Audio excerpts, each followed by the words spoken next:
Bonjour.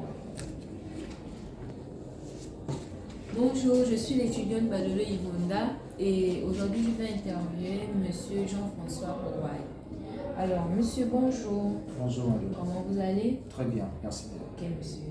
Monsieur, vous êtes professeur en relations internationales et nous aimerons vous poser quelques questions. Premièrement, cela fait combien de temps que vous enseignez? Ça fait 23 ans. 23 ans. D'accord. Quelles sont les filières qui ont cette matière de relations internationales? Bon, il n'y a pas beaucoup de filières qui ont la matière relations internationales. On a introduit ce cours en ICE parce que c'est un cours d'ouverture, un cours de culture générale. Et à l'examen, c'est une matière d'examen aussi. Voilà. Donc c'est une formation qui se fait normalement en autonomie, hein, c'est-à-dire vous pouvez vous inscrire en relations internationales et puis préparer les diplômes jusqu'au doctorat de relations internationales. Monsieur, comment les étudiants appréhendent ce cours? Ils s'en sortent ou il y a des difficultés encore pour avoir ce cours en tête ou bien pour s'en sortir lors de l'application de leur diplôme?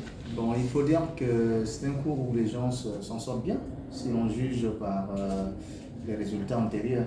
À l'examen, les notes sont toujours bonnes, parce que c'est une matière qui ressemble un peu à une matière de culture générale, où on parle des choses que vous vivez tout le temps, vous suivez à la télé, les informations, c'est vraiment beaucoup d'actualité aussi. Donc les étudiants n'appréhendent pas et puis comprennent assez facilement.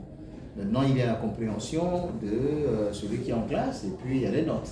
Des fois, les notes sont catastrophiques, mais c'est l'évaluation pour permettre à l'étudiant d'évoluer normalement. C'est-à-dire qu'il peut situer ses erreurs, les corriger, évoluer jusqu'à ce qu'à l'examen, il soit au point.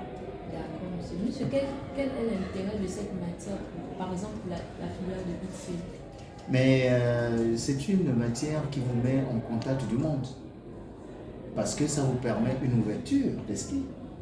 Vous voyez un peu tout se passe par le monde et comment le monde est organisé, comment les États fonctionnent, quels sont les problèmes qu'ils ont entre eux, comment la coopération se fait, la politique étrangère, la diplomatie, les problèmes de guerre, les problèmes d'aide au développement, tout ça, c'est tous ces problèmes-là que nous évoquons en ce cours-là.